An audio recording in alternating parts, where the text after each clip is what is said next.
আমাৰ YouTube channel Nabajit blogs. আজি আমি আহিছোঁ গৌৰীপুৰীয়া কন্যাকা বহুমুখী পাম।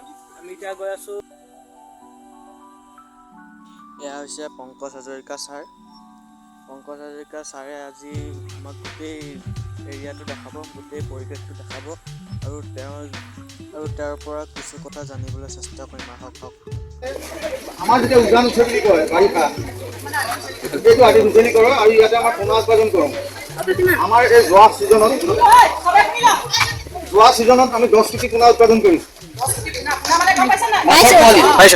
আৰু আমাৰ ইয়াত যিটো কোৱালিটিৰ চিড হয়, তাৰমানে মেচিয়ৰ্ড মাছক ইয়াতে আৰ্টিফিচিয়েল ব্ৰিডিং কৰা যায়, ইনজেকশ্যন দিওঁ। দিয়াৰ পিছত ইয়াতে পানীটো ঘূৰি থাকে, এইপিনৰ পৰা চাৱাৰত পানী আহে। তাৰমানে মাছে ভাবে যে বৰষুণ আহিলে পানীটো যেতিয়া ঘূৰি থাকিব, এতিয়া বোৱতী পানীতহে মাছে কণী পাৰে। গতিকে এইটো কৃত্ৰিমভাৱে আমি ইয়াত সৃষ্টি কৰি লওঁ। এইটো কৰি লোৱাৰ পিছতে 24 ঘণ্টাত সিহঁতে কণী পাৰে। তাৰপিছত 72 ঘণ্টাত কণীটো ফুটে, সেইটো স্পুন বুলি কোৱা যায়, মাছৰ পোৱালি ক্ষুদ্ৰ ক্ষুদ্ৰ। আৰু সেইটো আমাৰ ছিষ্টেম আছে, এইপিনে কালেকশ্যন কৰি আমাৰ তাত 26টা নাৰ্চাৰী টেংক আছে, মাছৰ প্ৰতিপালন পুখুৰী এইবিলাক। আৰু এইবিলাক হ'ল মাদাৰ টেংক। ইয়াত মানে ডাঙৰ ডাঙৰ মাছবিলাক আমি ইয়াত পোহোঁ। ৰৌ, বাহু, মিৰিকা, ভাঙন, এইবিলাক গ্ৰাছ কাৰ্প, চিলভাৰ কাৰ্প, এইবিলাক মাছৰ আমি ইয়াত পোৱালি বনাওঁ। আৰু পোৱালিবিলাক আমি নিজৰ আমাৰ পুখুৰী আছে, পুখুৰীত দিওঁ আৰু আমি বিক্ৰীও কৰোঁ। আমাৰ নৰ্থ ইষ্টৰ বহুত জেগাত, আমাৰ উত্তৰ পূৰ্বাঞ্চলৰ বহুত ঠাইলৈ আমাৰ ইয়াৰ পৰা মাছৰ পোনা যায়। আৰু এইটো এটা খুব লাভজনক ব্যৱসায়। আমি এটা পুখুৰীত মাছ এবছৰ পোহোঁ, 2 বছৰ পোহোঁ, তেতিয়াহে ডাঙৰ হয়। তাৰ পৰা উপাৰ্জন পাবলৈ হ'লে আমি বহুত কষ্ট কৰিব লাগিব, দানা খুৱাব লাগিব, মেইনটেইন কৰিব লাগিব। কিন্তু আমি মাছৰ পোনাটো 2 মাহৰ ভিতৰত আমি 2 মাহত 40 লাখ টকা উপাৰ্জন কৰোঁ। এতিয়া ইয়াত মোটামুটি গোটেইখিনি আছে। এই চাহ জেগাতে মই অলপ ইনফৰ্মেশ্যনখিনি দি দিওঁ যে আমাৰ এই ফাৰ্মখনৰ নাম হ'ল ভৰলীপুৰীয়া কন্যাকা বহুমুখী পাম। বহুমুখী শব্দৰ অৰ্থ হৈছে যে বিভিন্ন ধৰণৰ। তাৰমানে অকল আমাৰ ইয়াত খেতি বাতিয়ে নহয়, যে মৎস্য পালন, যিটো আমাৰ এতিয়া এইটো আমি দেখি আছোঁ, মীন পালন কৰা হয়, গো পালন কৰা হয়, গাহৰি আছে। তাৰপিছতে আমাৰ লেয়াৰ ফাৰ্ম, মানে য'ত কণী প্ৰডাকশ্যন কৰোঁ। আমি দেখিছোঁ যে অসমলৈ, মানে অসমৰ বাহিৰৰ পৰা কণীবিলাক আহে, সেইবিলাক আমি ইয়াতে উৎপাদন কৰিছোঁ।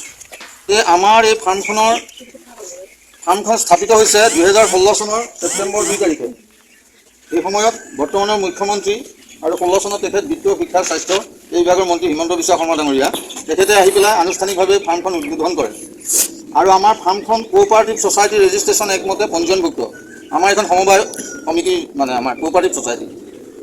বহুতে মানে ৰাজনৈতিকভাৱে কয় যে পদ্ম হাজৰিকাই এইবিলাক মাটি ল'লে, কিবা ল'লে।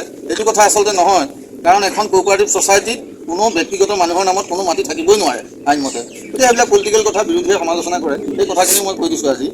আৰু আমাৰ শ্ৰদ্ধাৰ বিধায়ক পদ্ম হাজৰিকা ডাঙৰীয়াই আচলতে 8 চনতে এই মাটিখিনি আমি ৰাখিবলৈ চেষ্টা কৰিছিলোঁ, কিছুমান ৰাজনৈতিক কাৰণত। মানে খোলাখুলিকৈ ক'বলৈ হ'লে কংগ্ৰেছ চৰকাৰৰ দিনত এই কামবিলাক কৰিবলৈ দিয়া হোৱা নাছিলে। 16 চনত যেতিয়া বিজেপি চৰকাৰ আহিলে, তেতিয়া আমি এই কামবিলাক জোৰদাৰ গতিৰে আৰম্ভ কৰিছোঁ। আৰু বিধায়ক মহোদয় এজন জনপ্ৰতিনিধি, তেখেতে এই 26 চনৰ পূৰা হ'লে তেখেতৰ মানে 25 বছৰ একেৰাহে এই সমষ্টিত বিধায়ক হোৱাৰ কাৰ্যকালটো সম্পূৰ্ণ হ'ব। তাৰমানে আমি ৰূপালী জয়ন্তী পাতিব পাৰিম। যি কি নহওক, যে এজন বিধায়ক হিচাপে লক্ষ্য কৰিছিলে যে কেৱল চৰকাৰী চাকৰিৰ দ্বাৰাই আমাৰ দেশৰ জ্বলন্ত নিবনুৱা সমস্যা সমাধান কৰিব পৰা নাযায়। এতিয়াতো আমি চবেই দেখিছোঁ যে মেৰিট টেট পৰীক্ষা হওক, কিবা হওক, বা মেৰিট নহ'লে কোনো চাকৰি এতিয়া নাপায়। পুলিচৰে হওক, পিয়নেই হওক, চকীদাৰেই হওক, ডাঙৰ অফিচাৰেই হওক, মানে ৰাজনৈতিক হস্তক্ষেপ এতিয়া নচলে। মেৰিট আৰু যোগ্যতাৰ বলতহে চাকৰি পায়। তথাপিতো চাকৰিৰ সংখ্যাটো তেনেই সীমিত।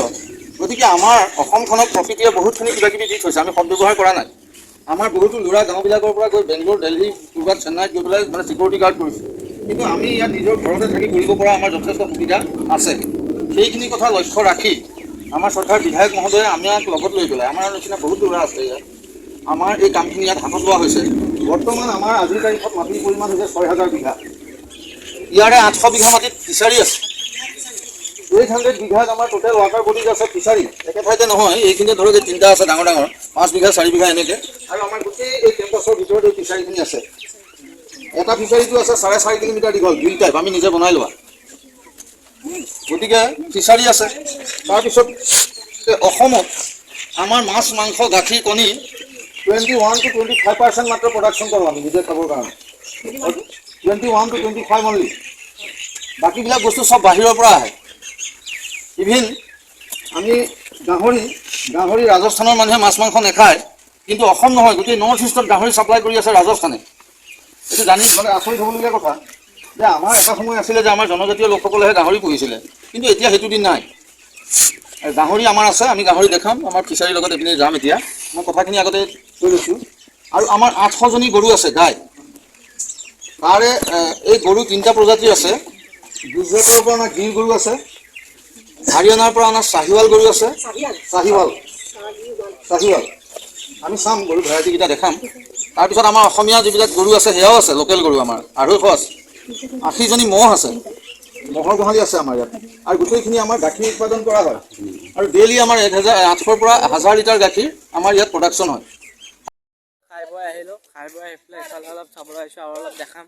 আৰু দেখাই পেলাই আজিতো ইমানেই দেখুওৱা হ'ব চাগে, আৰু কি দেখাওঁ ইমানতে ভিডিঅ'টো শেষ কৰি দিম। আৰু কিবা দেখাব পাৰিলে চাওক ইফালে পৰিৱেশটো,